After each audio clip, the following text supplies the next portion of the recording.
മനസ്സിലൊരു ലക്ഷ്യമുണ്ടായിരുന്നു. കൂടുതലും പെൺകുട്ടികൾക്ക് ജോലി കൊടുക്കണമെന്ന് ഞാൻ വിചാരിച്ചിരുന്നു. കാരണം അതിനൊരു കാരണം എന്ന് പറയുന്നത് എനിക്ക് ഒരു മകൾ മാത്രമാണ്. അപ്പം ഒരു പെൺകുട്ടികളുടെ ജീവിതത്തിൻ്റെ ഫോക്കസ് മനസ്സിലാക്കി ആ ഒരു ചിന്താഗതിയിലാണ് എൻ്റെ ജീവിതത്തെ ഞാൻ മുന്നോട്ട് കൊണ്ടുപോകാൻ വേണ്ടി തീരുമാനിച്ചത്. അല്ലെങ്കിൽ അവരുടെ കണ്ണിൽ കൂടി ലോകത്തെ കാണുക എന്നുള്ളതാണ് ഞാൻ ചെയ്തത്. അതുകൊണ്ട് ഇവിടെ ജോലി ചെയ്യുന്നതിൽ 90% ആളുകളും പെൺകുട്ടികളാണ്. അവർക്ക് ഹാപ്പിയായിട്ട് വർക്ക് ചെയ്യാനുള്ള ഒരു ഓപ്പർച്യൂണിറ്റി ഉണ്ടാവണം, അവർക്ക് ഗ്രോ ചെയ്യാനുള്ള ഒരു ഇടമായിട്ട് ഇവിടെ മാറണം. ഇതെല്ലാം നമ്മൾ കൃത്യമായിട്ട് മോണിറ്റർ ചെയ്തിട്ടാണ് ഇവിടുന്ന് പോകുന്നത്. ആളുകളുടെ ജീവിതത്തിൽ ക്വാളിറ്റിയുള്ള ലൈഫ് കൊടുക്കുക എന്നുള്ളതും വിദ്യാർത്ഥികളുടെ ജീവിതത്തിൽ മാത്രമല്ല നമ്മുടെ എംപ്ലോയീസിൻ്റെ ജീവിതത്തിലും ട്രാൻസ്ഫോർമേഷൻ ഉണ്ടാക്കുക എന്നുള്ളതൊക്കെയാണ് ഞാൻ മുന്നോട്ട് വെക്കുന്നത്. ഇപ്പോൾ എഡ്യൂഫ്ലെയർ എന്ന് പറയുന്ന മൊമെൻറ്റം ബിൽഡ് ചെയ്യുന്നൊരു സ്ഥലമാണ്. ആളുകൾക്ക് എപ്പോഴും മൊമെൻറ്റം ഉണ്ട് ഇവിടെ.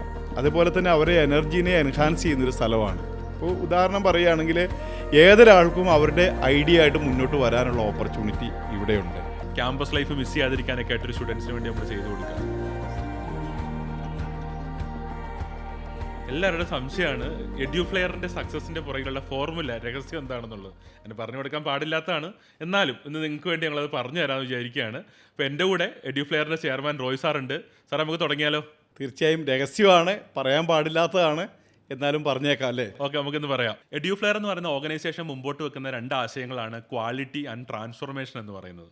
അപ്പോൾ personally as A chairman of this organisation, സാറിന് ഈ 2 കാര്യങ്ങൾ എങ്ങനെയാണ് ഓവർ ദി ഇയേഴ്സ് ഫീൽ ചെയ്തിട്ടുള്ളത്, അല്ലെങ്കിൽ ട്രാൻസ്ഫോം ചെയ്യുന്നതായിട്ട്, ഇവോൾവ് ചെയ്യുന്നതായിട്ട് ഫീൽ ചെയ്തിട്ടുള്ളത്? ക്വാളിറ്റിയും ട്രാൻസ്ഫോർമേഷനും ഒരു കോയിൻ്റെ 2 സൈഡായിട്ടാണ് ഞാൻ വിചാരിക്കുന്നത്.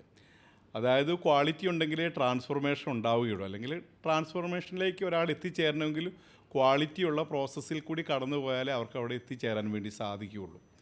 അപ്പോൾ നമ്മളുടെ അൾട്ടിമേറ്റ് ആയിട്ടുള്ള എയിം എന്ന് പറയുന്നത് ട്രാൻസ്ഫോർമേഷനാണ്. അപ്പം എഡ്യൂക്കേഷനിൽ ട്രാൻസ്ഫോർമേഷൻ കൊണ്ടുവരണമെങ്കിൽ നമ്മൾ എൻഡ് ഗോളിലേക്ക് ഒരാൾ എത്തിച്ചേരണം. ഉദാഹരണത്തിന് പറയുകയാണെങ്കിൽ നമ്മൾ ജർമ്മനി പോകാനുള്ള ഒരു എൻഡ് ഗോളാണ്. അതിന് വേണ്ടിയിട്ടാണ് നമ്മൾ ലാംഗ്വേജ് പഠിക്കുന്നത്. അപ്പോൾ ലാംഗ്വേജ് പഠിച്ചതുകൊണ്ട് അവരുടെ ലൈഫിൽ ട്രാൻസ്ഫോർമേഷൻ ഉണ്ടാവത്തില്ല. അവരുടെ ലൈഫിൽ ട്രാൻസ്ഫോർമേഷൻ ഉണ്ടാവണമെങ്കിൽ അവർ എൻഡ് ഗോളായിട്ടുള്ള ജർമ്മനിയിലെത്തണം. അപ്പം നമ്മൾ എവിടെയാണ് ഫോക്കസ് ചെയ്യേണ്ടതെന്ന് ആലോചിക്കുമ്പോൾ നമ്മൾ ആ എൻഡ് ഗോളിൽ ഫോക്കസ് ചെയ്യണം. അപ്പം ആ എൻഡ് ഗോൾ നടപ്പിലാവണമെങ്കിൽ എന്ത് വേണം? നമ്മൾ ക്വാളിറ്റിയോടുകൂടി നമ്മുടെ എല്ലാ കാര്യങ്ങളും നടപ്പിലാക്കിയാൽ മാത്രമേ എൻഡ് ഗോളിലേക്ക് നമുക്ക് ഈസി ആയിട്ട് എത്താൻ വേണ്ടി സാധിക്കുകയുള്ളൂ. അപ്പോൾ എൻഡ് ഗോൾ എന്ന് പറയുന്ന ഒരാളുടെ ലൈഫിൻ്റെ ട്രാൻസ്ഫോർമേഷൻ സാധ്യമാവാൻ വേണ്ടി എല്ലാ കാര്യങ്ങളും ക്വാളിറ്റിയോടുകൂടി ചെയ്യുക എന്നുള്ളതാണ് നമ്മളുടെ ഒരു ഫോക്കസ് എന്ന് പറയുന്നത്. സാർ, എഡ്യൂഫ്ലെയറിൽ നമ്മൾ ഏറ്റവും കൂടുതൽ സംസാരിക്കുന്ന വാക്കുകളല്ലേ ക്വാളിറ്റി, ട്രാൻസ്ഫോർമേഷൻ എന്നൊക്കെ പറയുന്നത്. അപ്പം സാറിൻ്റെ മുമ്പിൽ സാർ എക്സ്പീരിയൻസ് ചെയ്തിട്ടുള്ള കുറേ ട്രാൻസ്ഫോർമേഷൻ എക്സ്പീരിയൻസ് സാറിന് ഉണ്ടായിട്ടുണ്ടാവുമല്ലോ. സ്റ്റാഫിൻ്റെ കേസിലാവാം, സ്റ്റുഡൻസിൻ്റെ കേസിലാവാം. അങ്ങനത്തെ കുറച്ച് സാറിൻ്റെ ഓർമ്മയിൽ വരുന്ന കുറച്ച് ഏറ്റവും സ്ട്രൈക്കിംഗ് ആയിട്ടുള്ള കുറച്ച് എക്സാമ്പിൾസ് ഒന്ന് പറയാമോ? സ്റ്റുഡൻസിൻ്റെ കാര്യം പറയുകയാണെങ്കിൽ എനിക്ക് വളരെ ഇമോഷണലി എനിക്ക് ഫീൽ ചെയ്ത ചില മൊമെൻറ്റുകളുണ്ട്. അതായത് ഒരു കുട്ടിയുടെ കാര്യം പറയാം. അതായത് ആ കുട്ടിയുടെ പിതാവ് കുറേ വർഷമായിട്ട് ഗൾഫിൽ ജോലി ചെയ്യുകയാണ്.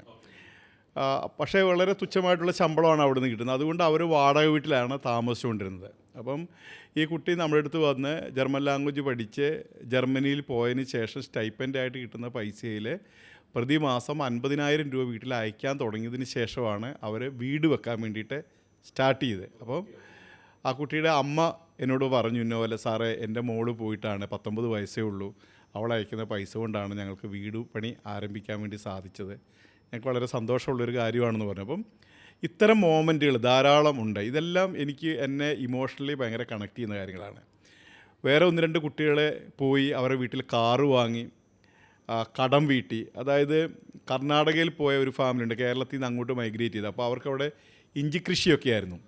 അപ്പോൾ ഇഞ്ചി കൃഷി നമുക്കറിയാലോ, ചിലപ്പോൾ കിട്ടും, ചിലപ്പോൾ നഷ്ടപ്പെടുന്ന ഒരു കൃഷിയാണ്. അപ്പം ഇഞ്ചി കൃഷിയിൽ നഷ്ടം വന്ന് വീട് സ്ഥലം എല്ലാം ജപ്തി ചെയ്യുന്നൊരു സാഹചര്യത്തിൽ വന്ന ഫാമിലിയിൽ നിന്നൊരു കുട്ടി ഇവിടെ വന്ന് പഠിച്ചു പാസ്സായി ജർമ്മനി പോയി. അവളുടെ സ്റ്റൈപ്പൻഡ് ഉപയോഗിച്ച് വീട്ടിലെ കടങ്ങളൊക്കെ വീട്ടി വീട്ടിലൊരു കാറ് വാങ്ങിക്കൊടുത്തു. അപ്പം ആ പിതാവിനോട് സംസാരിച്ചപ്പോൾ അവർ പറഞ്ഞാണ്, ഞങ്ങളെ ഇപ്പം ഞങ്ങളുടെ നാട്ടിലെ വളരെയധികം റെപ്യൂട്ടഡ് ആയിട്ടാണ് ജീവിക്കുന്നത്. അപ്പോൾ അവർ ഒരു ക്രിസ്ത്യൻ ഫാമിലിയാണ്. ഞങ്ങളുടെ കാറിലാണ് പള്ളിയിൽ കുർബാനയ്ക്ക് പോകുന്നത്. ഞങ്ങളുടെ വീടെല്ലാം നഷ്ടപ്പെടുന്ന സാഹചര്യത്തിലാണ് ഉണ്ടായിരുന്നത്. ഇന്ന് ഞങ്ങളുടെ ജീവിതത്തിൽ ഞങ്ങൾക്ക് ഭയങ്കര അഭിമാനമുണ്ട്. അപ്പം ഇതെല്ലാം വളരെ നമുക്കൊരു ഭയങ്കര സന്തോഷമുള്ള മോമെൻ്റാണ്. ചില ആളുകൾ, ഒരു പേരൻ്റ് ഓട്ടോ ഡ്രൈവറാണ്. അപ്പോൾ അവരുടെ മോള് പോയി ജർമ്മനിയിൽ നിന്ന് സ്റ്റൈപ്പൻ്റ് അയക്കുന്നു, അനിയത്തിനെ നമ്മുടെ അടുത്ത് തന്നെ പഠിപ്പിക്കുന്നു, അവരുടെ വീട്ടിലേക്ക് ആവശ്യമായിട്ടുള്ള പൈസയൊക്കെ കൊടുക്കുന്നു. ആ കുട്ടി തന്നെ വെക്കേഷന് ഫസ്റ്റ് ഇയർ തന്നെ സ്വന്തം ഫ്ലൈറ്റ് ടിക്കറ്റ് എടുത്ത് വീട്ടിൽ വന്ന് തിരിച്ചു പോകുന്നു. അപ്പം ഇതെല്ലാം ഇമോഷണലി നമ്മളെ കണക്ട് ചെയ്യുന്ന, നമുക്ക് മുന്നോട്ട് പോകാനായിട്ട് പ്രചോദിപ്പിക്കുന്ന കാര്യങ്ങളാണ്. സാറേ ഇങ്ങനത്തെ സ്റ്റോറികളൊക്കെ കേൾക്കുമ്പോൾ സാറിന് പേഴ്സണലി എങ്ങനെയാണ് സാർ അതിനെടുക്കുന്നത്? അപ്പോൾ ഞാൻ ഇതുവരെ ചോദിച്ചിട്ടില്ല സാറിൻ്റെ അടുത്ത്. അതായത് ഇങ്ങനെ കുറേ സ്റ്റുഡൻസിൻ്റെ ജീവിതം മാറുന്നത് നമ്മൾ കാണുന്നുണ്ട്. ഒരു വാട്സപ്പ് സ്റ്റോറികളിലൂടെ ഇങ്ങനത്തെ എക്സ്പീരിയൻസിലൂടെ ഒക്കെ കാണുമ്പം സാറിന് അതെങ്ങനെയാണ് പേഴ്സണലി ഡ്രൈവ് ചെയ്യുന്നത്? ഞാനിതൊക്കെ കേൾക്കുമ്പോൾ എൻ്റെ ആ ചെറുപ്പകാലം എനിക്ക് ഓർമ്മ വരും. പ്രധാനമായിട്ടും ഞാൻ വിദ്യാർത്ഥിയായിരിക്കുന്ന കാലത്തെപ്പറ്റി ഓർമ്മ വരും. ഞാൻ പ്ലസ് ടു എന്ന് പറയുമ്പോൾ അന്ന് പ്രീ ഡിഗ്രി എന്നാണ് പറയുന്നത്. പ്രീ ഡിഗ്രിക്ക് പഠിച്ച് മുന്നോട്ട് വന്ന കാര്യങ്ങളൊക്കെ ഞാൻ ഓർക്കും. ഞാൻ പഠിച്ച സ്കൂളിലെ SLCക്ക് ഞാൻ ഉയർന്ന മാർക്ക് വാങ്ങി പാസ്സായ ഒരാളാണ്. അന്ന് കാലത്ത് ആ സ്കൂളിലൊക്കെ പഠിക്കുന്ന ആളുകൾ പിന്നീട് ഇരിങ്ങാലക്കുട ക്രൈസ്റ്റ് കോളേജ് എന്ന് പറയുന്നൊരു കോളേജിൽ പോയി സയൻസ് സബ്ജക്റ്റിന് ചേർന്ന് മെഡിസിനോ അല്ലെങ്കിൽ എൻജിനീയറിങ്ങോ ഒക്കെ ക്രാക്ക് ചെയ്യാൻ വേണ്ടി പഠിക്കലാണ് സാധാരണഗതിയിൽ നടക്കുന്ന കാര്യം. പക്ഷേ എനിക്ക് അങ്ങനെ അവിടെ പോയി ഹോസ്റ്റലിൽ നിന്ന് പഠിക്കാനുള്ള പൈസയൊന്നും ഇല്ലായിരുന്നതുകൊണ്ട് ഞാനൊരു ഗവൺമെൻറ് കോളേജിലാണ് എൻ്റെ വിദ്യാഭ്യാസം പിന്നീട് കൊണ്ടുപോയിട്ടുള്ളത്. അപ്പം അതൊക്കെ ജീവിതത്തിലെ ഓരോ വഴിത്തിരിവുകളാണ്. അപ്പം എൻ്റെ മുന്നിൽ വരുന്ന കുട്ടികളുടെ ജീവിതത്തിൽ ഇങ്ങനത്തെ മാറ്റങ്ങളൊക്കെ ഉണ്ടാവുന്നു എന്ന് പറയുമ്പം എനിക്ക് ഒരു പക്ഷേ എൻ്റെ ചെറുപ്പത്തിൽ നഷ്ടപ്പെട്ടു പോയ പല കാര്യങ്ങളെ പറ്റിയുള്ള ഓർമ്മകളാണ് എനിക്ക് ഉണ്ടാവുന്നത്. അപ്പം അവരെ അതിന് പ്രാപ്തമാക്കാൻ കഴിയുന്ന ഒരു സ്ഥാപനം നമ്മൾ ഉണ്ടാക്കിയല്ലോ എന്ന് ആലോചിക്കുമ്പോഴുള്ള സന്തോഷമുണ്ട്. അപ്പോൾ കൂടുതൽ കാര്യങ്ങൾ ക്വാളിറ്റിയോടുകൂടി ചെയ്യണമെന്നുള്ള ഒരു ഉത്തരവാദിത്വ ബോധം പലപ്പോഴും മനസ്സിലേക്ക് ഈ കാര്യങ്ങളൊക്കെ നടക്കുമ്പോൾ വരുന്നുണ്ട്. അതുകൊണ്ടാണ് കൂടുതൽ എനർജിയിൽ പ്രവർത്തിക്കാൻ എന്നെ പ്രേരിപ്പിക്കുന്നത്. തീർച്ചയായിട്ടും സന്തോഷമുള്ള കാര്യം സാർ.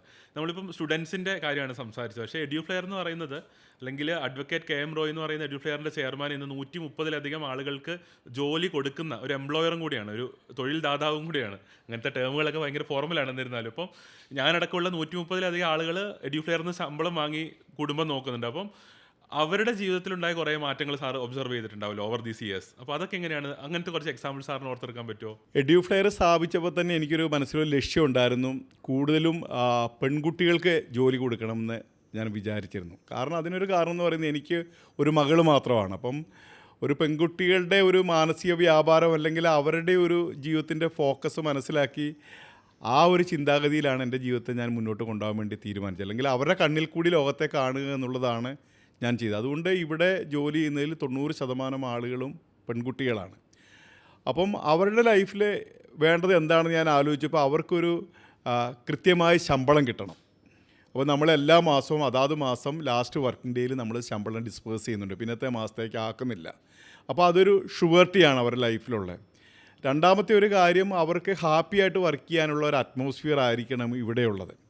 പലപ്പോഴും പെൺകുട്ടികളെ സംബന്ധിച്ചിടത്തോളം പല സ്ഥലത്തും പല എക്സ്പ്ലോയിറ്റേഷൻസ് അല്ലെങ്കിൽ പലവിധ ലിമിറ്റേഷൻസൊക്കെ അവരുടെ ജീവിതത്തിൽ ഉണ്ടാവാനുള്ള സാധ്യതയുണ്ട്. അപ്പം നമ്മുടെ ഓർഗനൈസേഷൻ എന്ന് പറയുന്നത് അവർക്ക് ഹാപ്പിയായിട്ട് വർക്ക് ചെയ്യാനുള്ള ഒരു ഓപ്പർച്യൂണിറ്റി ഉണ്ടാവണം, അവർക്ക് ഗ്രോ ചെയ്യാനുള്ള ഒരു ഇടമായിട്ട് ഇവിടെ മാറണം. ഇതെല്ലാം നമ്മൾ കൃത്യമായിട്ട് മോണിറ്റർ ചെയ്തിട്ടാണ് ഇവിടുന്ന് പോകുന്നത്. അപ്പം ഇവിടെ വർക്ക് ചെയ്യുന്ന പല എംപ്ലോയീസിനെ നോക്കുമ്പോൾ ഞാൻ കാണുന്നൊരു കാര്യം, അവരിവിടെ വന്നതിന് ശേഷം സ്വന്തമായിട്ട് കാറ് വാങ്ങുന്ന ആളുകളുണ്ട്, സ്വന്തമായി ബൈക്ക് എന്നതിലുപരി സൂപ്പർ ബൈക്ക് വരെ വാങ്ങിയിട്ടുള്ള, അതും പെൺകുട്ടികൾ വാങ്ങിയിട്ടുള്ള സാഹചര്യം ഉണ്ടായിട്ടുണ്ട്.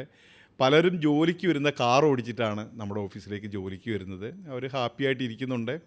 വളരെ കുറഞ്ഞ നമ്പർ ആളുകളിൽ നിന്ന് ഇന്ന് 130ഓളം ആളുകൾ വർക്ക് ചെയ്യുന്ന, എല്ലാവരും ഒരു കുടുംബത്തിലെ അംഗങ്ങളെ പോലെ യാതൊരു വിധത്തിലുള്ള ഗ്രൂപ്പുകളോ കാര്യങ്ങളോ ഇല്ലാതെ സന്തോഷമായിട്ട് വർക്ക് ചെയ്യുന്ന ഒരു സ്ഥലമായിട്ടാണ് എഡ്യൂഫ്ലെയർ ബിൽഡ് ചെയ്തിരിക്കുന്നത്. അപ്പോൾ ഇവിടെ വരുമ്പം എനിക്കും ഹാപ്പിനെസ് ഉണ്ട്.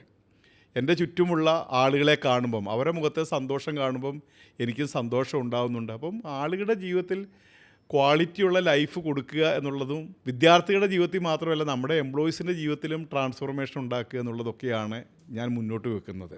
സാർ, എഡ്യൂഫ്ലെയറിൽ ഞാൻ ഏറ്റവും കൂടുതൽ ഒബ്സർവ് ചെയ്തിട്ടുള്ളൊരു കാര്യമാണ്, നമുക്കിവിടെ ഇഷ്ടംപോലെ ട്രെയിനിങ്ങുകളുണ്ട് നമ്മുടെ സ്റ്റാഫിന് എല്ലാവർക്കും. എനിക്കൊന്ന് സ്റ്റുഡൻസിനെ നന്നായിട്ട് നമ്മൾ ട്രെയിൻ ചെയ്യുന്നുണ്ട്, അവരെ കേപ്പബിൾ ആക്കുന്നുണ്ട്. അത് മാത്രമല്ല നമ്മളുടെ എല്ലാ ഡിപ്പാർട്ട്മെൻറ്റിലുള്ള എല്ലാ സ്റ്റാഫിനും ട്രെയിനിങ്സ് നമ്മൾ ധാരാളമായിട്ട് കൊടുക്കുന്നുണ്ട്. അപ്പം അതിൻ്റെ പുറകിലുള്ള സാറിൻ്റെ ഒരു തോട്ട് പ്രോസസ്സ് എന്താണ്? അതായത് നമുക്ക് ഗ്രോ ചെയ്യണമെങ്കിൽ നമുക്ക് ലേണിംഗ് ആവശ്യമാണ്. നമ്മൾ ഇന്നൊരു പൊസിഷനിൽ ഇരിക്കുമ്പോൾ നമുക്ക് അതിൻ്റെ അടുത്ത നെക്സ്റ്റ് ലെവലിലേക്ക് പോകണമെങ്കിൽ നമ്മൾ എന്തെങ്കിലുമൊക്കെ കൂടുതലായി പഠിച്ചാൽ മാത്രമേ, അല്ലെങ്കിൽ സ്കില്ല് ഡെവലപ്പ് ചെയ്താൽ മാത്രമേ നമുക്ക് പോകാൻ വേണ്ടി സാധിക്കുകയുള്ളൂ. അപ്പോൾ എഡ്യൂഫ്ലെയറിൽ ഞാനൊരു എംപ്ലോയിനെ തിരഞ്ഞെടുക്കുമ്പോൾ ഞാൻ ഒന്നാമതായിട്ട് ഫോക്കസ് ചെയ്യുന്നൊരു കാര്യം, അവരങ്ങനെ ഒരു ഗ്രോത്ത് മൈൻഡ് സെറ്റ് ഉള്ള ഒരാളാണോ എന്നുള്ളതാണ് നോക്കുന്നത്. അതായത് അവർ ഇവിടെ വരുന്ന ആ സ്ഥിതിയിൽ ഇരുന്നാൽ പോരാ, അവരടുത്ത ലെവലിലേക്ക് പോകണം. അപ്പം അവരങ്ങനെ ഒരു മാനസികാവസ്ഥയുള്ളൊരു വ്യക്തിയായിരിക്കണം. 2, അവർക്കതിന് ആവശ്യമായ ട്രെയിനിങ്ങുകൾ നമ്മൾ കൊടുക്കണം. അതായത് അവരുടെ നോളജ് കൂട്ടാനുള്ള ട്രെയിനിങ് നമ്മൾ കൊടുക്കണം, അവരുടെ സ്കില്ല് ഡെവലപ്പ് ചെയ്യാനുള്ള ട്രെയിനിങ് നമ്മൾ കൊടുക്കണം, അവരുടെ മൈൻഡ് സെറ്റ് ഷിഫ്റ്റ് ചെയ്യാനുള്ള ട്രെയിനിങ് നമ്മൾ കൊടുക്കണം. അപ്പോൾ എഡ്യൂഫ്ലെയറിൽ ഒരാൾ വന്നാൽ അവർ ജീവിതത്തെ വളരെ സീരിയസ് ആയിട്ട് കാണുന്ന ആളുകളായിരിക്കണം. ആ സീരിയസ്നെസ് അവർ പുലർത്തുകയാണെങ്കിൽ അവർക്ക് ഇവിടെ നിന്ന് എത്ര ഉയരത്തിൽ വേണമെങ്കിലും ഗ്രോ ചെയ്യാനുള്ള ഓപ്പർച്യൂണിറ്റിയാണ് ഇവിടെ കൊടുക്കുന്നത്. അപ്പോൾ ഇത് കേവലം ഒരു ജോലി ചെയ്യാനുള്ള ഒരു ഇടം മാത്രമല്ല, ഓരോരുത്തരുടെയും ജീവിതത്തെ ഗ്രോ ചെയ്യിക്കാനുള്ള ഒരു സ്ഥലം കൂടിയാണ്. അത് അൾട്ടിമേറ്റ്ലി അവരുടെ ജീവിതത്തെയൊക്കെ ട്രാൻസ്ഫോം ചെയ്യുമെന്നാണ് ഞാൻ വിചാരിക്കുന്നത്. ഇന്ത്യയിൽ വേറൊരു സ്ഥലത്ത് ഇത്രയും കുട്ടികൾ ഓഫ്ലൈനായിട്ട് ജർമ്മൻ ലാംഗ്വേജ് എവിടെയും പഠിക്കുന്നില്ല. അപ്പം എന്തുകൊണ്ടായിരിക്കും എഡ്യൂഫ്ലെയർ ഇങ്ങനെ ഗ്രോ ചെയ്തത്? സാർ ഇങ്ങനെ ആലോചിക്കുമ്പം എഡ്യൂഫ്ലെയറിൻ്റെ ഏറ്റവും വലിയ സ്ട്രെങ്ത് ആയിട്ട് സാറിന് ഫീൽ ചെയ്യുന്ന കാര്യങ്ങൾ എന്തൊക്കെയാണ്? എഡ്യൂഫ്ലെയറിൻ്റെ ഏറ്റവും വലിയ സ്ട്രെങ്ത് എന്ന് പറയുന്നത് ക്വാളിറ്റി തന്നെയാണ്. ക്വാളിറ്റിയിൽ കോംപ്രമൈസ് ചെയ്യാതെ നമ്മൾ വർക്ക് ചെയ്യുന്നത് കൊണ്ടാണ് നമുക്ക് ഇത്ര ഒരു വിജയത്തിലേക്ക് എത്താൻ വേണ്ടി സാധിക്കുന്നത്. നമ്മൾ ആലോചിച്ച് നോക്കിയാൽ നമ്മൾ ഓരോ കാര്യങ്ങൾ ഇവിടെ ബിൽഡ് ചെയ്തിരിക്കുന്നത് ഏറ്റവും ക്വാളിറ്റിയോടുകൂടിയാണ്. അതായത് നമ്മുടെ സ്ഥാപനം സ്ഥാപിക്കാൻ നമ്മൾ തിരഞ്ഞെടുത്ത സ്ഥലം ഒരു മാളാണ്. അതെന്തുകൊണ്ടാണ് സാർ? കാരണം മാളിലൊക്കെ ആരും ഇൻസ്റ്റിറ്റ്യൂട്ട്, ഞാൻ കേരളത്തിലും ഇന്ത്യയിലും കുറേ സ്ഥലത്ത് പോയിട്ടും ഒരു മാളിലുള്ള ഇൻസ്റ്റിറ്റ്യൂട്ട് ഞാൻ ഇതുവരെ കണ്ടിട്ടില്ല. അതായത് നമ്മളെ ഒരു ബിസിനസ് പ്രോഫിറ്റ് മൈൻഡ് സെറ്റ് ആണെങ്കിൽ നമ്മൾ ഇതൊക്കെ വേണ്ടാന്ന് വെക്കും. ഏറ്റവും കുറഞ്ഞ വാടകയുള്ള അല്ലെങ്കിൽ നമുക്ക് ഏറ്റവും കൂടുതൽ പ്രോഫിറ്റ് ഏൺ ചെയ്യാൻ പറ്റുന്ന ഒരു സ്ഥലം തിരഞ്ഞെടുക്കുക എന്നുള്ളതാണ് പൊതുവെ ചെയ്യാൻ വേണ്ടി പോകുന്നത്. പക്ഷെ ഞാൻ ചിന്തിച്ചപ്പോൾ നമ്മൾ ഏറ്റവും ക്വാളിറ്റി ഫോക്കസ്ഡ് ആയിട്ട് വർക്ക് ചെയ്യണമെങ്കിൽ ആളുകൾക്ക് ഏറ്റവും ക്വാളിറ്റി കൊടുക്കാനായിട്ട് നമുക്ക് കഴിയണം. അപ്പം നമ്മളൊരു മാളിലേക്ക് വരുമ്പോൾ എന്താണെന്ന് ചോദിച്ചാൽ ഇവിടെ ഒരു ലക്ഷറി ആംബിയൻസ് ഉണ്ട്. അപ്പോൾ പഠിക്കാൻ വരുന്ന കുട്ടികൾ ഇനിയിപ്പോൾ സാമ്പത്തിക ശേഷി കുറഞ്ഞവരും അല്ലെങ്കിൽ അവർ ഒരു മിഡിൽ ക്ലാസ് ഫാമിലിയിലൊക്കെ ഉള്ള ആളുകൾക്കാണെങ്കിലും അവർക്ക് ഏറ്റവും ക്വാളിറ്റിയുള്ള ലക്ഷറിയുള്ള ഒരു ആംബിയൻസിൽ വന്ന് ഏറ്റവും ലക്ഷറിയുള്ള അല്ലെങ്കിൽ ഏറ്റവും ഇൻഫ്രാസ്ട്രക്ചറുള്ള ഒരു ക്ലാസ്സിൽ പഠിക്കാനുള്ള ഫെസിലിറ്റി നമുക്ക് കൊടുക്കാൻ വേണ്ടി സാധിക്കണം. അത് നമ്മുടെ എല്ലാ ക്ലാസ്സുകളും സെൻട്രലൈസ്ഡ് AC ക്ലാസ് റൂമുകളാണ്. അതുപോലെ തന്നെ ഇൻട്രാക്റ്റീവ് പാനൽ ഉപയോഗിച്ചിട്ടാണ് വിദ്യാർത്ഥികളെ പഠിപ്പിക്കുന്നത്. അവരുടെ ക്ലാസ് റൂമിലെ എല്ലാ ഫെസിലിറ്റീസും ഏറ്റവും ഉയർന്ന ക്വാളിറ്റിയുള്ളതാണ്. അപ്പം ഒരു വിദ്യാർത്ഥി ഇവിടെ നമ്മുടെ അടുത്ത് പഠിക്കാൻ വരുമ്പം അവൻ ആ ക്വാളിറ്റി മനസ്സിലാക്കി ആ ക്വാളിറ്റിയിൽ പഠിച്ച് മുന്നേറാനായിട്ടുള്ള അവസരം കൊടുക്കണം എന്നുള്ള ആ ക്വാളിറ്റി കോൺഷ്യസ് ആയിട്ടുള്ള ഒരു ചിന്തയാണ് എന്നെ ആ പ്രോഫിറ്റ് എന്ന് പറയുന്നതോ അല്ലെങ്കിൽ ബിസിനസ് എന്ന് പറയുന്നതോ ആ ചിന്തയിലുപരി നമ്മൾ ഡെലിവറി ചെയ്യുന്നത് ഏറ്റവും ബെസ്റ്റ് ആയിട്ടുള്ള ഒന്നായിരിക്കണം എന്നുള്ള ഒരു ചിന്തയിലേക്ക് പോകാൻ പ്രേരിപ്പിച്ചത്. സാർ, ഇന്നത്തെ കാലത്ത് ഇപ്പം നമ്മൾ ജെൻസി, ജെൻ ആൽഫ എന്നൊക്കെ പറയുമല്ലോ. അപ്പം അവരെ സംബന്ധിച്ചൊന്നും സർവൈവലിന് വേണ്ടിയിട്ടല്ല ആരും ജോലിക്ക് വരുന്നത്. അപ്പോൾ അവരെ സംബന്ധിച്ച് കൾച്ചർ, അവരുടെ വൈബ് ഒക്കെ ഇമ്പോർട്ടൻ്റ് ആണ് ഒരു ജോലി സ്ഥലത്തെ സംബന്ധിച്ച്. അപ്പം തീർച്ചയായിട്ടും സാറ് അതിനെക്കുറിച്ച് അവെയർ ആയിരിക്കുമല്ലോ. അപ്പം ഇവിടെ വരുന്ന ഒരാളെ സാറ് പറഞ്ഞു ഹാപ്പി ആയിട്ടൊരു വർക്ക് പ്ലേസ് ആണ് നമ്മളോട് ബിൽഡ് ചെയ്യുന്നത്, എല്ലാവരും ഹാപ്പിയാണ് എന്നൊക്കെ നമ്മൾ സംസാരിച്ചു. അപ്പം അതിന് വേണ്ടിയിട്ട് എന്തൊക്കെ കാര്യങ്ങൾ ചെയ്തിട്ടാണ് അവരെ ഹാപ്പി ആക്കുന്നത്? കാരണം സാലറി മാത്രം കൊടുത്താൽ ആരും ഈ കാലത്ത് ഹാപ്പി ആവില്ല. കാരണം സാലറി അൾട്ടിമേറ്റ്ലി വാങ്ങുക എന്നുള്ളൊരു പോയിന്റിലല്ലേ ഇവരാരും വർക്ക് ചെയ്യുന്നത്. അപ്പം അതിനുവേണ്ടി എന്തൊക്കെ കാര്യങ്ങൾ നമ്മളിവിടെ ചെയ്തിട്ടുണ്ട്? നമ്മളൊരു ജോലിക്ക് പോകുന്നൊരു സ്ഥലം നമ്മുടെ എനർജീനെ ബൂസ്റ്റ് ചെയ്യുന്ന സ്ഥലമാണോ എനർജീനെ ഡ്രെയിൻ ചെയ്യുന്ന സ്ഥലമാണോ എന്നുള്ളത് വളരെ പ്രധാനപ്പെട്ട ഒരു കാര്യമായിട്ടാണ് ഞാൻ വിചാരിക്കുന്നത്. അപ്പോൾ എഡ്യൂഫ്ലെയർ എന്ന് പറയുന്ന മൊമെൻറ്റം ബിൽഡ് ചെയ്യുന്നൊരു സ്ഥലമാണ്. ആളുകൾക്ക് എപ്പോഴും മൊമെൻറ്റം ഉണ്ട് ഇവിടെ. അതുപോലെ തന്നെ അവരെ എനർജീനെ എൻഹാൻസ് ചെയ്യുന്നൊരു സ്ഥലമാണ്. ഇപ്പോൾ ഉദാഹരണം പറയുകയാണെങ്കിൽ ഏതൊരാൾക്കും അവരുടെ ഐഡിയ ആയിട്ട് മുന്നോട്ട് വരാനുള്ള ഓപ്പർച്യൂണിറ്റി ഇവിടെയുണ്ട്. നമ്മൾ ചെയ്യുന്ന ഏത് കാര്യത്തിലും അവർക്ക് പുതിയൊരു ഐഡിയ ഉണ്ടെങ്കിൽ അതിനെ മുന്നോട്ട് കൊണ്ടുവരികയും പ്രോത്സാഹിപ്പിക്കുകയും ചെയ്യുന്നതായിട്ട് നമ്മൾ ചെയ്യുന്നുണ്ട്. അതുപോലെ തന്നെ നമ്മുടെ എല്ലാ ആളുകൾക്കും നമ്മൾ അവരെ റെക്കഗ്നൈസ് ചെയ്യുന്ന ഓരോ കാര്യങ്ങൾ നമ്മൾ ചെയ്തിട്ടുണ്ട്. ചിലപ്പം റിവാർഡ്സ് കൊടുക്കുന്നതിലൂടെ ആയിരിക്കാം, അല്ലെങ്കിൽ അവർക്ക് ഇൻസെൻറ്റീവ്സ് കൊടുക്കുന്നതിലൂടെ ആയിരിക്കും, അല്ലെങ്കിൽ അവരെ അപ്രീഷിയേറ്റ് ചെയ്യുന്ന വഴിയായിരിക്കാം. അതായത് നമ്മുടെ മന്ത്ലി മീറ്റിങ്ങിൽ നമ്മുടെ എല്ലാ മേജർ കോൺട്രിബ്യൂഷൻ നടത്തിയ എല്ലാ സ്റ്റാഫിനെയും നമ്മൾ റെക്കഗ്നൈസ് ചെയ്യുന്നുണ്ട്, അവരെ നമ്മൾ അനുമോദിക്കുന്നുണ്ട്. അപ്പം അതൊക്കെ അവർക്ക് പേഴ്സണലി അവർക്ക് സന്തോഷം നൽകുന്ന കാര്യമായിട്ട് ഞാൻ വിചാരിക്കുന്നു. അല്ലെങ്കിൽ അവർക്ക് എന്തെങ്കിലും ആകാൻ പറ്റിയെന്ന് അവർ ചിന്തിക്കുന്നുണ്ടാവാം. അവരുടെ കിട്ടുന്ന സർട്ടിഫിക്കറ്റുകളും മൊമെൻറ്റും ഒക്കെ അവരുടെ വീട്ടിൽ കൊണ്ട് വെക്കുന്ന സമയത്ത് അവർക്ക് എല്ലാ ദിവസവും കാണുമ്പോൾ ഒരു പ്രൗഡ് ഫീൽ അവരുടെ ഉള്ളിൽ അവർക്ക് ഫീൽ ചെയ്യുന്നുണ്ടാവാം. അവരുടെ മാതാപിതാക്കൾക്ക് ഇത് കാണുമ്പോൾ സന്തോഷം കിട്ടുന്നുണ്ടാവാം. ഞാനൊരു ചെറിയ ഉദാഹരണം പറയാം. ആളുടെ പേരൊന്നും പറയാൻ ആഗ്രഹിക്കുന്നില്ല. എന്നാലും ഞാനൊരു കുട്ടിയുടെ എഡ്യൂഫ്ലെയറിൽ എംപ്ലോയി ആയിട്ടുള്ള ഒരാളുടെ കല്യാണത്തിന് പോയി. കല്യാണം കഴിഞ്ഞ് അവരുടെ റിസപ്ഷന് വേണ്ടി ഈ കല്യാണം കഴിച്ച പയ്യൻ്റെ ഫാമിലിയിൽ നിന്ന് ആളുകൾ വന്നിരുന്നു. അപ്പം പയ്യൻ്റെ അച്ഛനോട് ഞാൻ സംസാരിച്ചപ്പോൾ അദ്ദേഹം എന്നോട് പറഞ്ഞൊരു കാര്യമാണ്, ഞങ്ങളെ പെണ്ണ് കാണാൻ വേണ്ടി വീട്ടിൽ വന്നപ്പം ഫ്രണ്ടിലെ ഷോക്കേസിൽ ഇവൾക്ക് കിട്ടിയ സർട്ടിഫിക്കറ്റുകളും ട്രോഫികളൊക്കെ ഞങ്ങൾ കണ്ടു. അപ്പോൾ ഇത്രയധികം സർട്ടിഫിക്കറ്റുകളും ട്രോഫികളൊക്കെ വാങ്ങിയ ഒരാൾ തീർച്ചയായിട്ടും കഴിവും മിടുക്കും സാമർഥ്യവും അല്ലെങ്കിൽ അങ്ങനത്തെ ഒരാളായിരിക്കുമെന്ന് ഞങ്ങൾക്ക് ബോധ്യപ്പെട്ടു. അപ്പോൾ അതാണ് ഞങ്ങളെ ഒരു തീരുമാനം എടുക്കുന്നതിൽ ഏറ്റവും മുന്നോട്ട് കൊണ്ടുവന്നതെന്നുള്ളൊരു കാര്യം. അപ്പം ഒരു കാര്യത്തിൻ്റെ ഇമ്പാക്റ്റ് പല വിധത്തിലാണ് സംഭവിക്കുന്നത്. നമ്മൾ വിചാരിക്കുന്നതിനേക്കാളും വലിയ അർത്ഥതലങ്ങൾ അതിലുണ്ട്. അപ്പം നമ്മൾ കേവലമായി വന്ന് ജോലി ചെയ്ത് പോകുന്നൊരു ഇടത്തിലുപരി അവർക്ക് ഹാപ്പി ആയിട്ട് ഇരിക്കാനുള്ള സ്ഥലം. നമ്മളിപ്പോൾ ആലോചിച്ച് നോക്കും, നമ്മളെല്ലാ വീക്ക് സ്റ്റാർട്ട് ചെയ്യുന്ന രാവിലെ ഫൺ ആക്ടിവിറ്റികളിലൂടെയാണ് നമ്മുടെ എംപ്ലോയീസ് എല്ലാം കൂടി ഒന്നിച്ചേർന്ന് നമ്മൾ പല ആക്ടിവിറ്റികളും ചെയ്തിട്ടാണ് ജോലി നമ്മൾ സ്റ്റാർട്ട് ചെയ്യുന്നത്. അതുപോലെ തന്നെ നമ്മൾ എക്സ്കർഷൻ, അതായത് നമ്മുടെ ടൂർ പ്രോഗ്രാമുകൾ നമ്മൾ നടത്തുന്നുണ്ട്. ഔട്ടിങ്, നമ്മുടെ ടീം ഔട്ടിങ് നമ്മൾ നടത്തുന്നുണ്ട്. പല പ്രോഗ്രാമുകൾ നമ്മൾ പുറത്തുള്ള ഹോട്ടലിൽ പോയിട്ട് നമ്മൾ നടത്താറുണ്ട്. നമ്മളെല്ലാവരും ഒന്നിച്ചു പോയി ഭക്ഷണം കഴിക്കാനായിട്ട് പോകാറുണ്ട്.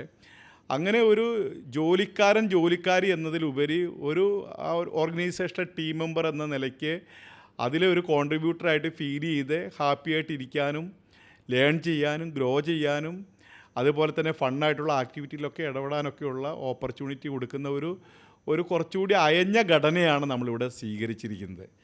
ഒരു പ്രൊഫഷണലാണ്, അതേസമയം ഒരു കുടുംബത്തിലെ അംഗങ്ങളെ പോലെ ഹാപ്പി ആയിട്ട് ഇരിക്കാൻ പറ്റുന്ന മാതിരിയുള്ള ഒരു അറ്റ്മോസ്ഫിയർ ബിൽഡ് ചെയ്തതാണ് ആളുകളെ ഗ്രോ ചെയ്യിക്കുന്നതും ആളിവിടെ സ്റ്റേ ചെയ്യുന്നതിൻ്റെ കാരണമെന്ന് ഞാൻ വിചാരിക്കുന്നു. നമ്മളുടെ എഡ്യൂഫ്ലെയർ ഫാമിലിയിലുള്ള എല്ലാ സ്റ്റാഫിൻ്റെ അടുത്ത് നിന്ന് നമുക്ക് ഓരോ കാര്യങ്ങൾ പഠിക്കാനുണ്ടാവുമല്ലോ. സാർ അങ്ങനെ ഇപ്പോൾ ബോട്ടം ലെവലിലൊക്കെ വർക്ക് ചെയ്യുന്ന ആളുകളിൽ നിന്നും പഠിച്ച് ഇംപ്ലിമെൻറ്റ് ചെയ്തിട്ടുള്ള എന്തെങ്കിലും കാര്യങ്ങളുണ്ടോ? ഞാൻ വിചാരിക്കുന്നത് ബോട്ടം ലെവലിലുള്ള ആളുകളാണ് ഏറ്റവും സ്കിൽഫുൾ ആയിട്ടുള്ള ആളുകളെന്ന് ഞാൻ വിചാരിക്കുന്നത്. കാരണം ബോട്ടം ലെവലിലുള്ള ആളുകളാണ് ഡയറക്റ്റായിട്ട് കസ്റ്റമറുമായിട്ട് ഇൻട്രാക്ട് ചെയ്യുന്നത്, ഡീൽ ചെയ്യുന്നതും. ഇപ്പോൾ ഞാൻ ഉദാഹരണം പറയുകയാണെങ്കിൽ സെയിൽസിൽ വർക്ക് ചെയ്യുന്ന നമ്മുടെ കൗൺസിലേഴ്സ് ആയിട്ടുള്ള ആളുകൾ, അവരാണ് നമ്മുടെ പ്രോഡക്റ്റുകൾ ആളുകളെ പറഞ്ഞ് കൺവിൻസ് ചെയ്ത് അവരെ ഇതിലേക്ക് അട്രാക്റ്റ് ചെയ്ത് കൊണ്ടുവരുന്നത്. അപ്പോൾ തീർച്ചയായിട്ടും ഒരുപാട് കസ്റ്റമേഴ്സുമായിട്ട് ഇൻട്രാക്ട് ചെയ്തത് വഴി അവർക്കൊരു വിസ്ഡം ഉണ്ടായിട്ടുണ്ടാവും. അവർക്ക് പല കാര്യങ്ങളും നമ്മളെ എങ്ങനെ ഡെവലപ്പ് ചെയ്യണം, എങ്ങനെ ഗ്രോ ചെയ്യണം, നമ്മൾ എന്ത് പോയിന്റുകളാണ് മുന്നോട്ട് വെക്കേണ്ടത്, ഇതെല്ലാം അവരുടെ അടുത്തു നിന്നുള്ള ഇൻസൈറ്റ്സ് എടുത്തിട്ടാണ് നമ്മൾ വർക്ക് ചെയ്യുന്നത്. അപ്പം നമ്മൾ തീർച്ചയായിട്ടും ഇടയ്ക്കിടയ്ക്ക് അവരോട് ഓരോരോ കാര്യങ്ങൾ നമ്മൾ അവരോട് ചോദിക്കാറുണ്ട്. അവരുടെ പോയിന്റുകൾ എന്താണ് നമ്മൾ മനസ്സിലാക്കാറുണ്ട്. അതിൽ നിന്നാണ് നമ്മൾ പുതിയ പുതിയ സ്ട്രാറ്റജികൾ ബിൽഡ് ചെയ്യുന്നത്. എപ്പോഴും ബോട്ടം ലെവലിലുള്ള ആളുകളാണ് കാര്യങ്ങളെ ശരിയായ അർത്ഥത്തിൽ മനസ്സിലാക്കാൻ എബിലിറ്റിയുള്ള ആളുകൾ. അപ്പം അവരെ കേൾക്കുക, അവർ പറയുന്നത് മനസ്സിലാക്കുക, അതിൽ നിന്ന് പുതിയ പുതിയ സ്ട്രാറ്റജികൾ ബിൽഡ് ചെയ്യുക എന്നുള്ളത് ഏത് ഓർഗനൈസേഷനും വളരുന്നതിന് പ്രധാനപ്പെട്ട കാര്യമാണ്. നമ്മൾ അതിനെ ഇവിടെ വളരെയധികം പ്രോത്സാഹിപ്പിക്കുന്നുണ്ട്. സർ, എഡ്യൂഫ്ലെയറിൻ്റെ ഈ ഒരു ജേർണിയിൽ പേരൻസിൻ്റെ ഇൻവോൾവ്മെൻറ്റ് എത്രത്തോളം ഇമ്പോർട്ടൻ്റ് ആണ്? തീർച്ചയായിട്ടും ഞാൻ എഡ്യൂഫ്ലെയർ സ്ഥാപിച്ച അന്ന് മുതൽ എൻ്റെ മനസ്സിൽ വിചാരിക്കുന്ന ഒരു കാര്യമാണ് പേരൻസിന് വളരെയധികം പ്രാധാന്യം കൊടുക്കണം എന്നുള്ളത്. കാരണം എന്നെ പഠിപ്പിച്ച് വളർത്തി വലുതാക്കുന്നതിൽ എൻ്റെ പേരൻസിന് വലിയൊരു പങ്കുണ്ട്. ഇപ്പം നമ്മുടെ ഇവിടെ വരുന്ന കുട്ടികളുടെ പേരൻസിനെ സംബന്ധിച്ചിടത്തോളം ഞാൻ പല വിധത്തിൽ ആലോചിക്കുകയും അവരോട് സംസാരിക്കുകയും മനസ്സിലാക്കുകയും ചെയ്ത കാര്യം, പല ആളുകളും വളരെയധികം കഷ്ടപ്പെട്ടിട്ടാണ് കുട്ടികളെ പഠിപ്പിക്കുന്നത്. ഒരു പേരൻ്റ് വന്ന സമയത്ത് എന്നോട് പറഞ്ഞൊരു കാര്യം എനിക്ക് കുറേ നാൾ എന്നെ അത് ഹോണ്ട് ചെയ്തൊരു വിഷയമാണ്. അതായത് അവർക്ക് റബ്ബർ ടാപ്പിംഗ് ആണ് അദ്ദേഹത്തിൻ്റെ ജോലി. അപ്പോൾ അദ്ദേഹം പറയുന്നത് റബ്ബറിന് കൂടുതൽ പാല് കിട്ടണമെങ്കിൽ വെളുപ്പിനെ റബ്ബർ വെട്ടിയാൽ മാത്രമേ കൂടുതൽ പാല് കിട്ടുള്ളൂ. അതായത് തണുപ്പുള്ള സമയത്താണ് കൂടുതൽ പാല് പുറത്തേക്ക് വരുന്നത്. അപ്പോൾ വെളുപ്പിനെ 2 മണിക്ക് എഴുന്നേറ്റ് ഹെഡ്ലൈറ്റ് വെച്ച് റബ്ബർ വെട്ടി അതിൻ്റെ പാലെടുത്ത് അല്ലെങ്കിൽ അത് വിറ്റ് ആ പൈസ കൊണ്ടാണ് മകനെ പഠിപ്പിക്കുന്നത്. അപ്പോൾ രാത്രി 2 മണിക്ക് എഴുന്നേറ്റ് ഒരാളെ ഒരു ജോലിയിൽ ഏർപ്പെടണമെങ്കിൽ എത്രമാത്രം ഹാർഡായിട്ടുള്ളൊരു വർക്കാണ് അയാൾ ചെയ്യുന്നത്. പ്രത്യേകിച്ച് റബ്ബർ തോട്ടങ്ങളൊക്കെ എന്ന് പറയുന്നത് പലപ്പോഴും ഇന്നത്തെ കാലഘട്ടത്തിൽ വന്യമൃഗങ്ങളുടെ ശല്യമൊക്കെ ഉള്ളൊരു സ്ഥലമാണ്. അപ്പം രാത്രിയിലൊക്കെ ഈ കാര്യങ്ങൾ ചെയ്യുമ്പോൾ ജീവിതത്തിൽ വളരെയധികം റിസ്ക് ഉള്ളൊരു കാര്യമാണ് നടപ്പിലാക്കുന്നത്. അപ്പം ഒരുപക്ഷെ കുട്ടികൾ അവരുടെ പ്രായത്തിൽ അത് മനസ്സിലാക്കുന്നുണ്ടാവില്ല, മാതാപിതാക്കളുടെ കഷ്ടപ്പാടുകളും പ്രയാസമൊന്നും. പക്ഷെ നമ്മളത് മനസ്സിലാക്കണമെന്നാണ് ഞാൻ വിചാരിക്കുന്നത്. അപ്പം മാതാപിതാക്കളെ വളരെയധികം ഇൻവോൾവ് ചെയ്യിച്ചിട്ടാണ് നമ്മുടെ പ്രോഗ്രാമുകളെല്ലാം നമ്മൾ നടത്തുന്നത്. എഡ്യൂഫ്ലെയറിലേക്ക് ഏത് മാതാപിതാക്കളോ രക്ഷിതാക്കളോ കടന്നു വന്നിട്ടുണ്ടെങ്കിൽ അവരെ പൂർണ്ണമായും കേൾക്കണമെന്ന നിർദ്ദേശം ഞാൻ കൊടുത്തിട്ടുണ്ട്. അവരുടെ പ്രശ്നങ്ങൾ, അവരുടെ വിഷമങ്ങൾ, ആകുലതകൾ, അവരുടെ കുട്ടികളെ സംബന്ധിച്ചുള്ള കാര്യങ്ങളെല്ലാം പൂർണ്ണമായി കേൾക്കാനുള്ള സംവിധാനം ഇവിടെ ഉണ്ടാക്കിയിട്ടുണ്ട്. അവർക്ക് ക്ലാരിറ്റി കൊടുക്കുന്ന വിധത്തിൽ നമ്മൾ എല്ലാ കാര്യങ്ങളും അവർക്ക് പറഞ്ഞു കൊടുക്കാറുണ്ട്. വരാൻ പറ്റാത്ത മാതാപിതാക്കൾക്ക് വേണ്ടി നമ്മൾ മന്ത്ലി പേരൻസ് മീറ്റിംഗ് നമ്മൾ ഓൺലൈനായിട്ട് ഇവിടെ നടത്തുന്നുണ്ട്. അങ്ങനെ എല്ലാ അർത്ഥത്തിലും മാതാപിതാക്കളെ ഉത്തമ വിശ്വാസത്തിലെടുത്ത് അവരുടെ വിഷമങ്ങളും പ്രയാസങ്ങളും എല്ലാം മനസ്സിലാക്കി വിദ്യാർത്ഥികളെ ഗൈഡ് ചെയ്യുന്ന വിധത്തിലാണ് നമ്മൾ മുന്നോട്ട് പോകുന്നത്. അപ്പം എപ്പോഴും കുട്ടികൾ പിന്നീട് ഏജാകുമ്പോൾ അവർ മനസ്സിലാക്കും മാതാപിതാക്കളുടെ പ്രായം. പക്ഷേ അവരുടെ യങ് ഏജിൽ അവരതൊരു പക്ഷേ മനസ്സിലാക്കുന്നുണ്ടാവില്ല. പക്ഷേ എൻ്റെ പ്രായത്തിൽ എനിക്ക് തിരിച്ചറിയാൻ വേണ്ടി സാധിക്കും. ഒരുപാട് കഷ്ടപ്പെട്ടും പ്രയാസപ്പെട്ടും ഈ കുട്ടികൾ മൂലം തങ്ങളുടെ ജീവിതത്തിൽ പിന്നീട് ഒരു നന്മയുണ്ടാവണം എന്നൊക്കെ ആഗ്രഹിച്ചാണ് ഒരുപാട് മാതാപിതാക്കൾ പ്രയത്നിക്കുകയും ജീവിക്കുകയൊക്കെ ചെയ്യുന്നത്. അപ്പം അവർക്ക് നല്ലത് വരാൻ വേണ്ടി അല്ലെങ്കിൽ അവർക്ക് നല്ലത് തിരിച്ചു കൊടുക്കാൻ വേണ്ടി നമ്മളും അതിനനുസരിച്ച് പ്രവർത്തിക്കണമെന്നാണ് ഞാൻ വിചാരിക്കുന്നത്. സാർ, ഈ +2 കഴിഞ്ഞിട്ട് എല്ലാ കുട്ടികളും ഏറ്റവും കൂടുതൽ മിസ് ചെയ്യുന്നത്, ഇപ്പം ജർമ്മൻ പോലത്തെ ഒരു ഭാഷ പഠിക്കുന്ന അല്ലെങ്കിൽ അങ്ങനത്തെ സ്പെസിഫിക് ആയിട്ടുള്ള കോഴ്സുകളൊക്കെ പഠിക്കുന്ന കുട്ടികൾ ഏറ്റവും കൂടുതൽ മിസ് ചെയ്യുന്ന ഒരു ക്യാമ്പസ് ലൈഫ് ആയിരിക്കും, അല്ലെങ്കിൽ ഒരു കോളേജൊക്കെ ആയിരിക്കുമല്ലോ അവർ മിസ് ചെയ്യുന്നത്. പഠനം മാത്രമല്ല, അവരുടെ മനസ്സിൽ കോളേജിൽ പോയാൽ കിട്ടുന്ന കുറേ കാര്യങ്ങളും കൂടെ അവരുടെ മനസ്സിലുണ്ടാവുമല്ലോ. അപ്പം ഞാൻ പല സ്ഥലങ്ങളിലും കണ്ടിട്ടുള്ളത് ഇങ്ങനത്തെ സ്പെസിഫിക് ആയിട്ടുള്ള കോഴ്സ് പഠിക്കുന്നതൊക്കെ ഒരു ട്യൂഷൻ സെൻറ്റർ സെറ്റപ്പാണ്. അതായത് ഒരു ക്ലാസ് റൂം ഉണ്ടാവും, ഒരു വൈറ്റ് ബോർഡ് ഉണ്ടാവും, കുറച്ച് ചെയർ ഉണ്ടാവും, ഒരു ടീച്ചർ ഉണ്ടാവും. പഠനം എന്ന് പറയുന്നൊരു പ്രോസസ്സ് മാത്രമാണ് അവിടെ നടക്കുക. പക്ഷേ എഡ്യൂഫ്ലെയറിൽ അങ്ങനെയല്ലല്ലോ. അപ്പം സ്റ്റുഡൻസിനെയും കൂടെ ഓഫ് കോഴ്സ് കൺസിഡർ ചെയ്തുകൊണ്ടാണല്ലോ സാർ അങ്ങനത്തെ ഒരു തീരുമാനത്തിലേക്ക് എത്തുന്നത്. അപ്പം ആ ഒരു മാറ്റങ്ങൾ എന്തുകൊണ്ടാണ്, അല്ലെങ്കിൽ എന്തൊക്കെ കാര്യങ്ങളാണ് നമ്മൾ ഈ ക്യാമ്പസ് ലൈഫ് മിസ് ചെയ്യാതിരിക്കാനൊക്കെ ആയിട്ടൊരു സ്റ്റുഡൻസിന് വേണ്ടി നമ്മൾ ചെയ്തു കൊടുക്കുക? അതായത് കുട്ടികളെ സംബന്ധിച്ച് പലപ്പോഴും ഈ ഗ്രാമപ്രദേശത്ത് നിന്ന് വരുന്ന കുട്ടികൾക്ക് ജീവിതത്തിൽ പല കാര്യങ്ങളും അവരെ എക്സ്പീരിയൻസ് ചെയ്തിട്ടുണ്ടാവത്തില്ല. ഞാൻ ചില ക്ലാസ്സിലൊക്കെ പോകുമ്പോൾ കുട്ടികളോട് ചോദിക്കും, വന്ദേ ഭാരതിൽ കയറിയ ആരൊക്കെയുണ്ട് ഈ ക്ലാസ്സിൽ നിന്ന് ചോദിക്കുമ്പോൾ ഞാൻ മനസ്സിലാക്കിയൊരു കാര്യം, ബഹുഭൂരിപക്ഷം വിദ്യാർത്ഥികൾ അതിൽ കയറിയിട്ടില്ല. 1-2 കുട്ടികൾ അപൂർവമായിട്ടേ കയറിയിട്ടുള്ളൂ. അപ്പോൾ എന്തുകൊണ്ടാണ് അങ്ങനെ സംഭവിക്കുന്നതെന്ന് ഇങ്ങനെ ആലോചിച്ചപ്പോൾ എനിക്ക് മനസ്സിലായ ഒരു കാര്യം എന്താണെന്ന് വെച്ചാൽ, ഒന്ന്, സാമ്പത്തിക ശേഷി കുറഞ്ഞ വീട്ടിൽ നിന്ന് വരുന്ന കുട്ടികൾക്കും മാതാപിതാക്കൾക്കും അത് അവർക്ക് സാധാരണഗതിയിൽ പ്രാപ്യമായ ഒന്നല്ല വന്ദേ ഭാരത് മാതിരിയുള്ള ഒരു സർവീസ് എന്ന് പറയുന്നത്. 2, പലപ്പോഴും നാട്ടുമ്പുറത്തു നിന്നൊക്കെ വരുന്ന വിദ്യാർത്ഥികൾക്ക് ഇങ്ങനെയുള്ള അവസരങ്ങൾ പലപ്പോഴും അവരുടെ ജീവിതത്തിൽ കിട്ടാറില്ല. അപ്പം പരിമിതമായ ജീവിത സാഹചര്യത്തിൽ വളർന്നു വരുന്ന ഒരു വിദ്യാർത്ഥികൾ എഡ്യൂഫ്ലെയറിലേക്ക് പഠിക്കാൻ വരുമ്പോൾ അവർക്ക് ഉയർന്ന നിലവാരമുള്ള കാര്യങ്ങൾ അവർക്ക് അനുഭവിക്കാൻ വേണ്ടി സാധിക്കണം. അതേ സമയത്ത് അവർ +2 കഴിഞ്ഞ് വരുന്നൊരു വിദ്യാർത്ഥികൾക്ക് ഒരു ക്യാമ്പസ് ലൈഫ്, അതായത് നമ്മുടെ വിദ്യാഭ്യാസ കാലഘട്ടത്തിൽ ഒരു സന്തോഷപൂർണ്ണമായ ഒരു ജീവിതം കൂടി അവർക്ക് ആസ്വദിക്കാനായിട്ട് സാധിക്കണം എന്നുള്ള ഒരു ചിന്തയാണ് മുന്നോട്ട് കൊണ്ടുപോകുന്നത് നമ്മൾ. അപ്പോൾ അതിനുവേണ്ടി നമ്മൾ എന്തെല്ലാം കാര്യങ്ങൾ ഇപ്പം ആലോചിച്ച് നോക്കാം. നമ്മുടെ ഇപ്പോൾ മാളിൽ വന്നാൽ ഒരു കുട്ടിക്ക് എസ്കലേറ്റർ കയറി മുകളിലോട്ട് പോകാം, താഴോട്ട് വരാം. ഞാൻ കണ്ടിട്ടുണ്ട് ചില വിദ്യാർത്ഥികൾ തുടക്ക കാലഘട്ടത്തിൽ വെറുതെ എസ്കലേറ്റർ കയറി താഴോട്ട് പോകും, മുകളിലോട്ട് വരികയൊക്കെ ചെയ്യുന്നത്. കാരണം അവർക്ക് പലപ്പോഴും ജീവിതത്തിൽ അവരത് പരിശീലിച്ചിട്ടില്ലാത്തത് കൊണ്ടോ അല്ലെങ്കിൽ നിരന്തരം അത് ഉപയോഗിക്കാത്തത് കൊണ്ടോ അവർക്കൊരു എക്സൈറ്റ്മെൻറ്റ് അതിലുണ്ട്. മാളിൽ തന്നെ സിനിമാ തിയേറ്ററുണ്ട്, ഫുഡ് കോർട്ടുണ്ട്, എല്ലാ സ്ഥലവും സെൻട്രലൈസ്ഡ് AC ആണ്. ക്ലാസ് റൂം മാത്രമല്ല, വരാന്തകളും എല്ലാ സ്ഥലവും ഏറ്റവും വൃത്തിയോടുകൂടിയും വെടിപ്പോടുകൂടിയും സൂക്ഷിക്കുന്ന ഒരു സ്ഥലമാണ്. അപ്പോൾ അവർക്ക് അവരുടെ ഉള്ളിലൊരു റിച്ച്നെസ് ഇവിടെ വരുമ്പോൾ തന്നെ ഫീൽ ചെയ്യാനായിട്ട് തുടങ്ങും. പിന്നെ അവരുടെ ക്ലാസ് റൂം ആണെങ്കിലും എല്ലാം നമ്മൾ റിച്ചായിട്ടാണ് ബിൽഡ് ചെയ്തിരിക്കുന്നത്. അതുകൂടാതെ അവർക്ക് ഹാപ്പി മൊമെൻറ്റുകൾ കൊടുക്കുന്ന ഒരുപാട് ആക്ടിവിറ്റീസുകൾ നമ്മളിവിടെ സംഘടിപ്പിക്കാറുണ്ട്. ഇപ്പം ജർമ്മൻ ലാംഗ്വേജ് പഠിക്കുന്ന വിദ്യാർത്ഥികൾക്കാണെങ്കിൽ ജർമ്മൻ ഫെസ്റ്റിവലുകൾ നമ്മൾ നടത്താറുണ്ട്. ഇപ്പം നമ്മൾ ഹാർവസ്റ്റ് ഫെസ്റ്റിവൽ, അതുപോലെ ഹാലോവിൻ, അതുപോലെ അത് ജർമ്മനിയിലെ പല കാര്യങ്ങളും നമ്മളിവിടെ നടപ്പിലാക്കുന്നത് അവർക്ക് ആ കൾച്ചർ മനസ്സിലാവാനും അവർക്ക് ലാംഗ്വേജ് പഠിക്കാനുള്ള ഒരു ഫ്രീക്വൻസി അവരുടെ ഉള്ളിലേക്ക് ബിൽഡ് ചെയ്ത് കൊണ്ടുവരാൻ വേണ്ടിയിട്ടാണ് നമ്മളതൊക്കെ ചെയ്യുന്നത്. അതുകൂടാതെ അവർക്ക് ഇവിടെ Christmas celebration, Onam celebration, new year celebrations, അങ്ങനെ എല്ലാവിധ സെലിബ്രേഷനിലും നമ്മൾ പലവിധ പ്രോഗ്രാമുകൾ അവർക്ക് ഹാപ്പി മൊമെൻ്റായിട്ട് നടത്താറുണ്ട്. അപ്പം ഇതിലൊക്കെ തന്നെ നമ്മൾ ഈ വിദ്യാർത്ഥികളെ തന്നെ പിക്ക് ചെയ്തിട്ടാണ് ലീഡേഴ്സാക്കി മാറ്റുന്നത്. ഈ മൊമെൻറ്റുകളൊക്കെ നടത്താനുള്ള ഉത്തരവാദിത്തം അവർക്ക്. അപ്പോൾ അവരിലെ ലീഡർഷിപ്പ് സ്കില്ല് ഡെവലപ്പ് ചെയ്ത് കൊണ്ടുവരാൻ വേണ്ടിയിട്ടാണ് നമ്മൾ പലപ്പോഴും ശ്രമിക്കുന്നത്. അതുപോലെ തന്നെ സോഷ്യൽ മീഡിയയിൽ കൂടി സംസാരിക്കാനുള്ള അവസരം നമ്മൾ വിദ്യാർത്ഥികൾക്ക് കൊടുക്കുന്നുണ്ട്. ഇന്നത്തെ കാലഘട്ടം എന്ന് പറയുന്നത് നമുക്ക് സോഷ്യൽ മീഡിയ ഒഴിച്ചുകൂടാൻ പറ്റാത്തൊരു കാലഘട്ടത്തിലാണ് നമ്മൾ ജീവിക്കുന്നത്. അപ്പം കമ്മ്യൂണിക്കേഷൻ സ്കില്ല് ഡെവലപ്പ് ചെയ്യാനായിട്ട് നമുക്ക് ഏറ്റവും വേണ്ടത് സോഷ്യൽ മീഡിയ സംസാരിക്കാനുള്ളൊരു കഴിവ് ഡെവലപ്പ് ചെയ്യുക എന്നുള്ളതാണ്.